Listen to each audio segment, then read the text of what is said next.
I remember the moment the divorce papers finally arrived. It felt surreal, standing in the quiet expanse of our home office, the only sounds the rustling of papers and the distant chirping of early morning birds. Yes, the papers had arrived, and I was meticulously filling out my part.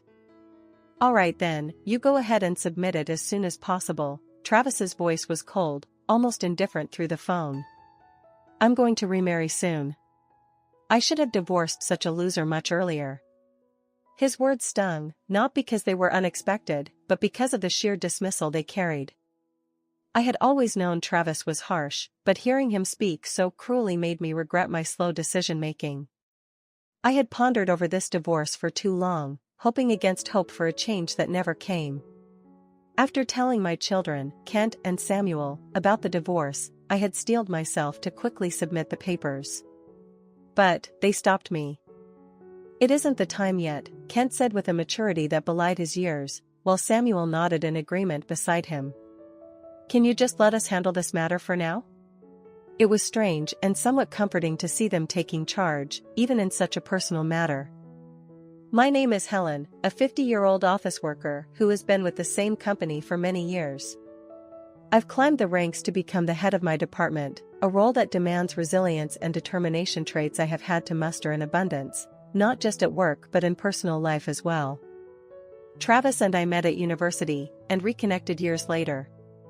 I was 33 when we started dating. Back then, he seemed different, more enamored with who I was, which made me feel special. We married a year into dating and were initially happy, especially when we had our twins at the age of 35. Our boys, Kent and Samuel, were bright sparks from the beginning. They were quick learners, picking up language and writing with ease, which always filled me with pride. Their brilliance was something even their teachers noticed, suggesting we test their IQs, an idea that somehow unsettled Travis. "Why bother with such a test? It's useless, isn't it?" he'd argue, a stark contrast to the proud father he once was. I couldn't understand his sudden change in attitude. Despite his opposition, I went ahead with the IQ test, and both boys scored over 140, a result that should have been a celebration but instead revealed the growing gap between Travis and me regarding our perceptions of our children.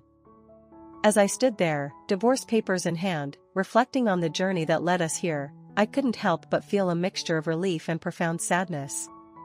The path ahead was uncertain, and though Travis seemed eager to move on, I knew the road would be tough, especially for Kent and Samuel. Their calm demeanor as they asked me to hold off on the paperwork was both a reminder of their maturity and a sign of the challenges we would face together as a family, reshaping our lives in the aftermath of this turning point. I often got overly excited about the twins' achievements, feeling a rush of pride every time they brought home another accolade.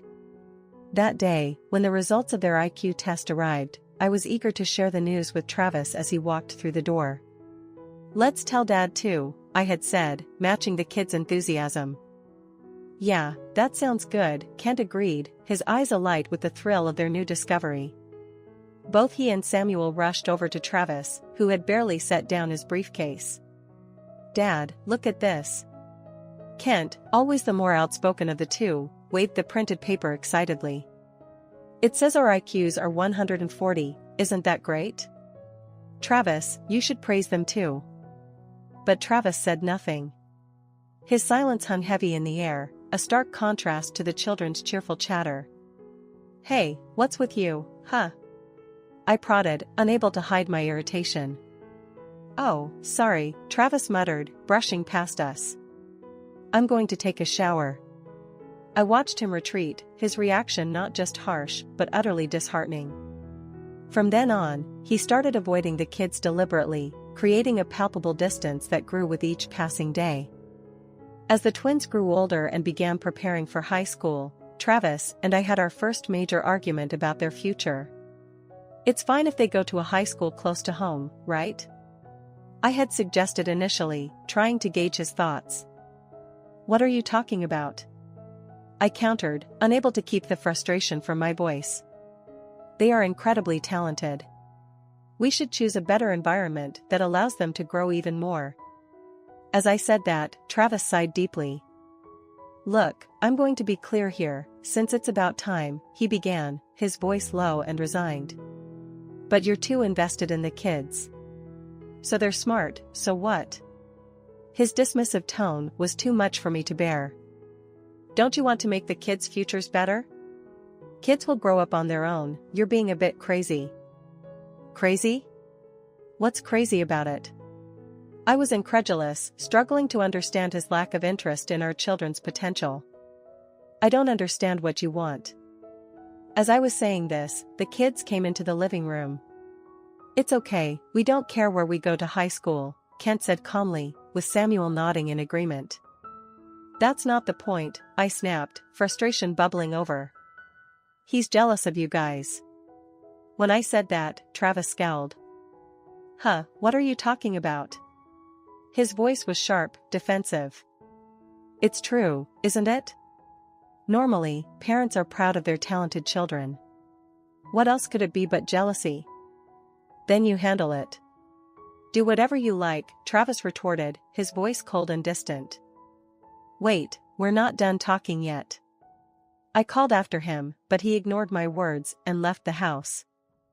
After that, our family's relationship began to deteriorate rapidly. In the end, the twins chose to attend the nearby high school.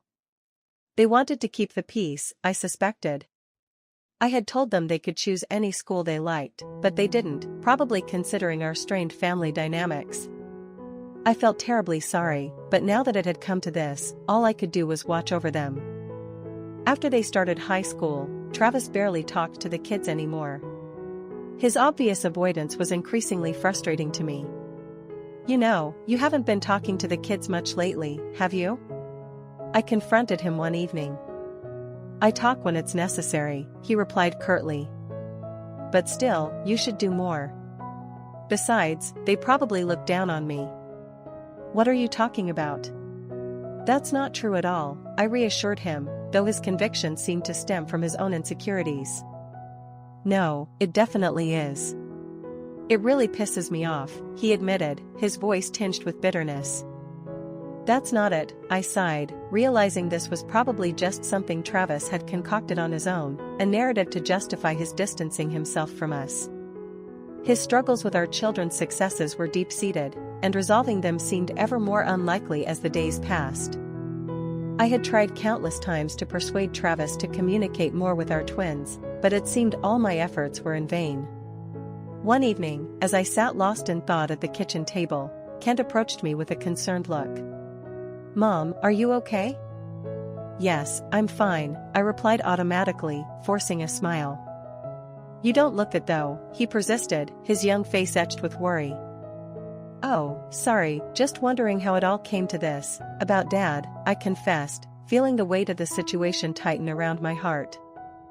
Yeah, do you still like Dad? What? Why would you ask that all of a sudden? I was taken aback by his question. Just curious, Kent shrugged, but his eyes were searching. I don't always know what the kids are thinking. Our happiness is seeing you happy, Mom. Their words made me pause. Should I really be letting them worry about me like this? I had always envisioned us living a happy, family-oriented life. I thought it was better for the kids to have their father around, but it turned out that wasn't the case. Somewhere along the way, I had forgotten that my own happiness was important too. And now, as they were in high school, Travis's behavior was only getting worse. He wasn't just avoiding conversation, he hardly came home. He would come home late on weekdays and leave early on weekends. Are you really that busy with work? You're gone all day, even on weekends, I confronted him one evening when he was briefly home. What I do is my own business. Who do you think supports this house? He retorted, his tone sharp and dismissive. That's not what I'm talking about. Don't you understand what I'm trying to say? I tried to reach him, to bridge the growing gap between us, but he just shrugged off my concerns. I'm not usually quick to anger, but this really got to me, I told him, frustration building. Since we're being honest, you're becoming increasingly unattractive. Thinking I once admired someone like you feels like a dark part of my history. I never thought you could be such a man. What? Say that again, he sneered, his face reddening. I'll say it as many times as I need to. You were so much more handsome when we first met. Now you've gained weight, you look terrible, you're rude, and your personality is awful. There's not a single good thing about you. Shut up. His voice rose sharply, and in a sudden outburst of anger, Travis threw the glass he was holding in my direction. It hit the wall, shattered, and scattered. The beer inside splashed over the walls and the floor. What are you doing? I can't believe this, I exclaimed, shocked by his aggressive act. Shut up, just clean that up, he said coldly, then stormed out of the house. Stunned, I stood there looking at the pieces of broken glass scattered on the floor. Mom, are you okay? Wow, the glass.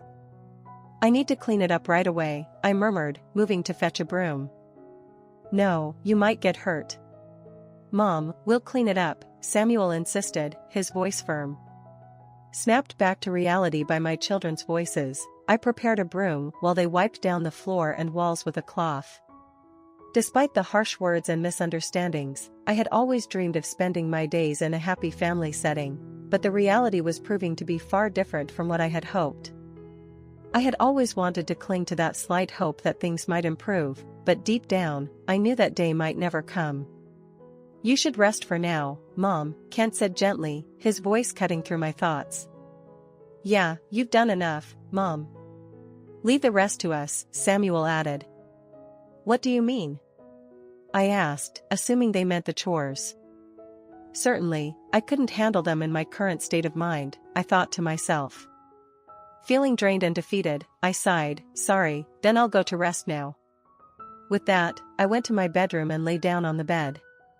As I closed my eyes, I could hear the kids talking outside the door. I couldn't make out the exact contents of their conversation, but soon, fatigue overcame me, and I fell asleep. After a while, I was awakened not by the alarm but by Travis's loud voice echoing through the house.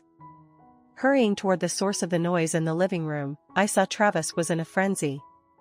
Hey, where's the smartphone that was here? How would I know? Then you help look for it, he was saying, his tone frantic. The kids, rubbing their eyes, got up and, what's going on so early in the morning? Samuel yawned. I woke up because of the loud voices. Dad's phone is missing, Kent explained, looking puzzled. Phone? Yeah, Kenton, Samuel, do you know anything? No, we don't. We didn't even know when Dad came back home, they replied in unison. Just look for it, Travis urged, his voice edgy. His panic seemed extreme even for a lost phone. Despite searching everywhere, it was nowhere to be found. Then, Kent spoke up, it was under the sofa. When we moved the sofa, indeed, there was the smartphone. Wow, it's that late already, Travis muttered, grabbing his phone and rushing out as if fleeing the scene. After confirming he had left the house, Kent and Samuel were laughing.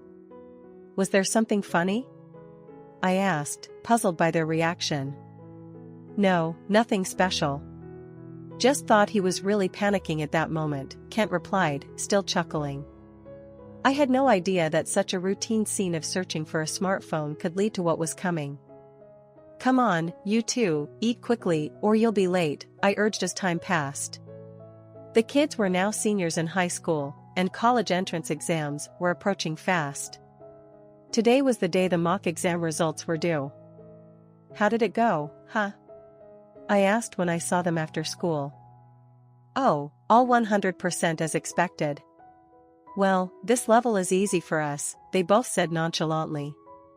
Both of them scoring all 100% on the mock exams was truly impressive. They were well within the acceptance range for top universities. I had been secretly saving for their tuition because, honestly, I couldn't rely on Travis. Each month, I'd deposit a part of my salary into a special account. With this, the kids could afford any university they chose to attend without any financial issues.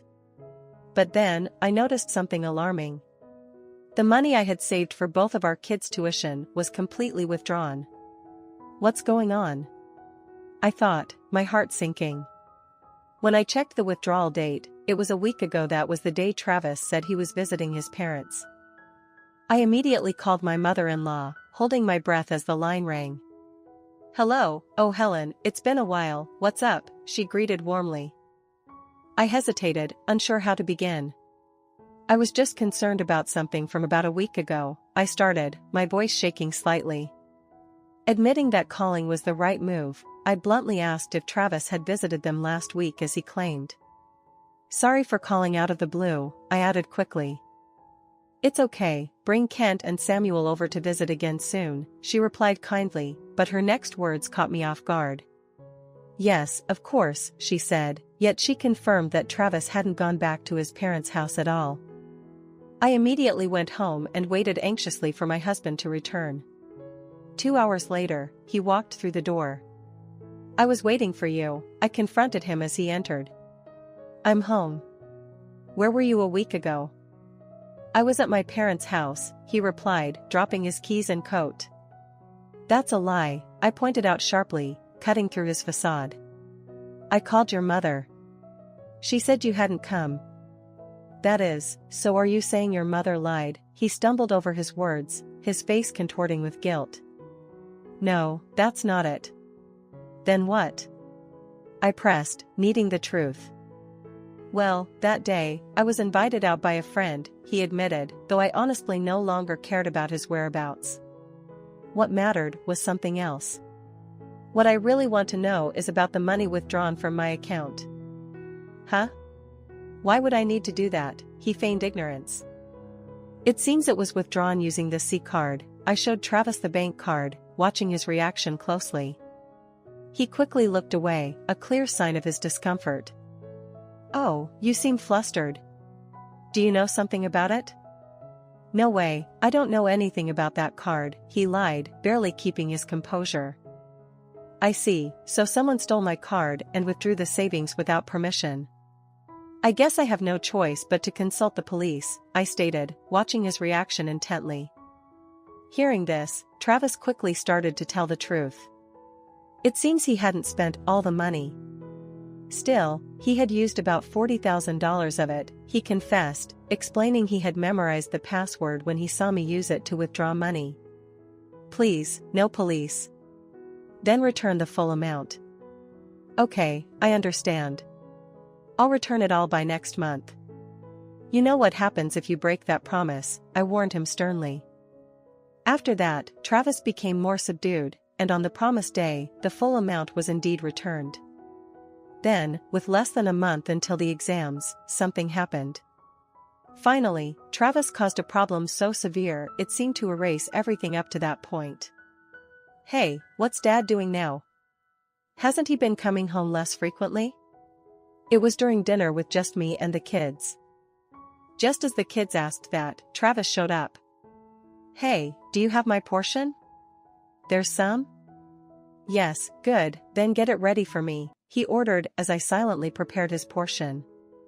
The kids, seeing their father after a long time, were silent and wary. "How's school going, Kent?" he asked. "It's normal, I guess." "And you, Samuel?" "I'm all right too." It looked like a normal family conversation, but when was the last time we had such a scene? Travis was smiling and talking to them, but the kids had dead eyes and were just shoveling their soup. "Here's your plate," I said, setting it down in front of him, feeling the palpable tension as we all sat together, each lost in our thoughts. I interrupted their talk by placing Travis's dish in front of him. The kids had finished eating by then, so I prompted them to return to their rooms. "Hey, we were still talking. What are you trying to do?" Travis protested, a hint of annoyance in his voice. "What?"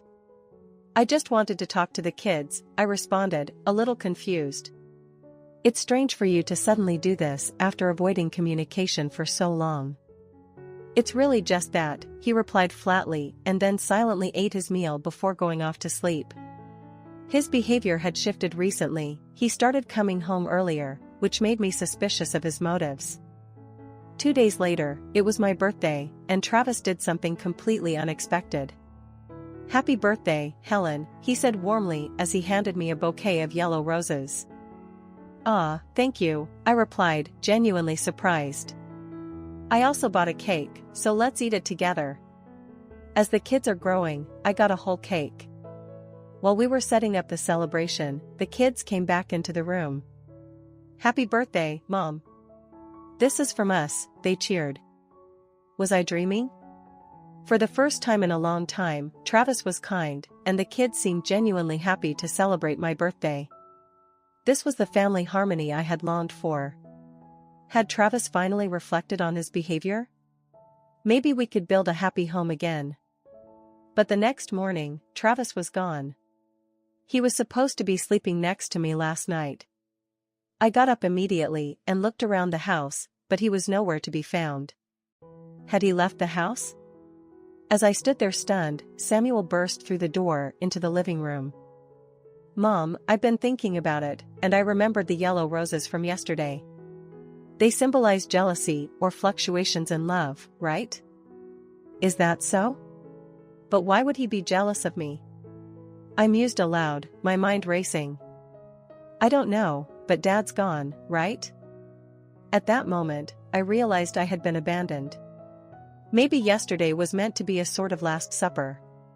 Perhaps he waited until my birthday to execute his plan. Later, Travis seemed to have been laying groundwork everywhere, and I was called into the office because of an accusation of me having an affair. I managed to clear up the misunderstanding with a polite explanation. When I got home, I received a call from my mother-in-law. "What have you done?" "An affair is just despicable," she accused. "Please wait, I would never do something like that." "That's enough. I want nothing to do with you from now on," she hung up unilaterally.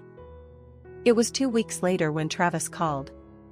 We were considering various things, including divorce. "Are you doing okay? Thanks for everything up to now." "What have you done?" "I've been supporting you all this time." "I deserve some freedom," he claimed, his tone cold. What does he mean by supporting? I work too, and I actually earn more than he does. Are the kids even mine, or are they someone else's? The question, although outrageous, stung with the bitterness of our fractured relationship. As these thoughts swirled through my mind, I realized the depth of the betrayal and the monumental task ahead of reconciling my shattered trust and our family's future. "I won't be mad, just tell me the truth. Don't insult those kids anymore. If you want to leave, then just go," I told Travis firmly during our phone call. His response was a loud laugh as he hung up. A few days later, the divorce papers arrived. Travis called again. "Did the divorce papers arrive?" "Yes, I'm filling out my section right now." "Good, then make sure you submit it soon." "I'm planning to remarry soon," he said, his voice indifferent.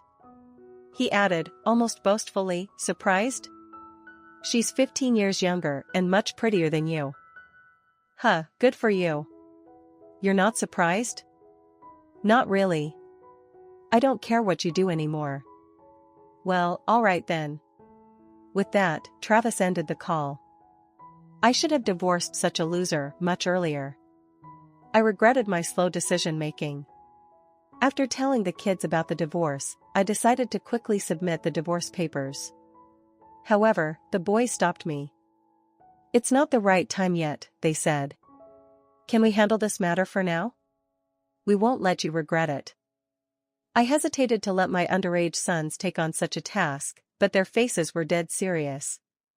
Without saying a word, I found myself nodding in agreement. A week later, I received a notification about Travis's remarriage along with a wedding invitation. What a despicable man. Then the boys came up with a proposal after seeing it. "Mom, we're going to cause a huge scene and get back at him." "What? What are you planning?"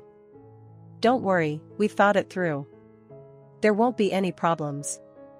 The way my sons exchanged looks and smiled sent a chill down my spine. After all, the two are twins with an IQ of 140. Their perfect understanding of each other and high intelligence could have been what Travis feared. But I had made up my mind too. I trust you too, just make sure it's thorough enough that he can't recover from it. Leave it. On the day of the wedding, the boys went to the venue full of life. I parked the car in front of the venue and waited. Samuel, the younger twin, was holding an envelope. It seemed there was some kind of surprise planned. About 2 hours later, I received a call from Samuel. Hello, is something going on? Yeah, actually, it's about to get messy. I'm switching to video call. Then the wedding reception appeared on my screen. Mom, can you see? Yes, I can see. Just watch, we're about to wreak havoc. I watched anxiously, wondering what was about to unfold. It seemed like the bride was about to read a letter to her parents, with photos shown on a large screen behind her. But as the bride started to read her letter, the screen showed Travis and an unidentifiable woman in a compromising situation. She was certainly not the bride. As the video continued, it shifted to display various other women. How despicable is this man? It appears he has been involved with these 5 women, ultimately narrated my sons. Mom, did you see? Yes, but how did you manage to set up this video? We'll find the right moment, but there's more to come. Then the video dramatically changed in tone. I recognized Kent and Samuel's voices immediately, even though they were wearing masks to hide their faces. The groom here is about to get married, yet. They began, revealing more of Travis's secrets, ensuring that everyone present at the wedding understood exactly the kind of man Travis was. He's involved with 5 women other than his bride, but that's not all. This man is a criminal for committing bigamy. At that moment, I realized why the boys had insisted on not filing for divorce yet. It was all for this. When the video ended, the venue was in complete panic. The bride lunged at Travis, looking like she might hit him any moment. Shall we put the final touch on this? The boys then walked over to Travis. Is this what you're doing? Come on, Dad, you're not in any position to be angry, they confronted him. Exactly, you're the one who should be criticized. By the way, Mom is watching all this via video call. Mom, do you want to say something? You are pathetic.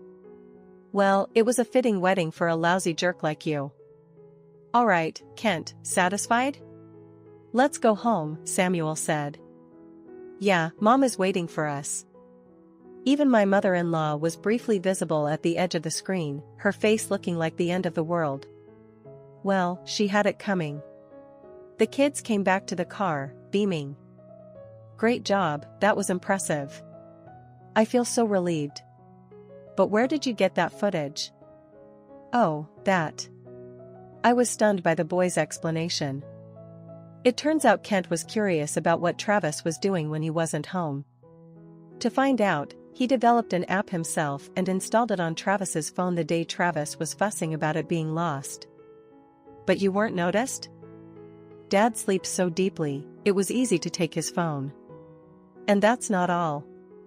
We made it so we could pull data from the smartphone to our computer. We found so much evidence of his affairs it was almost funny. These kids are incredible. The next day, Travis came to our house, furious. What the hell is this? He was holding an envelope. Oh, you looked inside. It was a letter with photos and contact details of his affairs, apparently sent to his parents' home. It seems that he had sent it to his in-laws' house. You really did it now. Thanks to you, I've been kicked out of the house. Well, you brought it on yourself, Dad. Right, and remember you spread lies at my workplace, didn't you? It didn't work, but I could sue you for defamation. So what are you here for? We are still married, right? Ken mentioned something about bigamy yesterday. Oh, that. Too bad, I filed it yesterday. You and I are strangers now. Damn you, you've ruined everything. You're the one joking, right? You probably came to me because you're being sued by your spouse too. He seemed struck by the accusation, his mouth opening and closing without a sound. Oh, right, and you're a criminal, after all, Kent said with a laugh from the side. Samuel chimed in, laughing, you better leave quickly if you don't want to get caught. Travis left looking frustrated, almost fleeing. After that, I contacted a lawyer to communicate further with my ex-husband. Travis is now living in a shabby apartment, mostly paying his earnings towards child support, leading a life of poverty. Truly, he brought this on himself. Meanwhile, the kids each got into their first-choice universities. I continue to work hard, managing to pay their tuition fees without any problem. Moving forward, I plan to keep working hard for my children and watch over their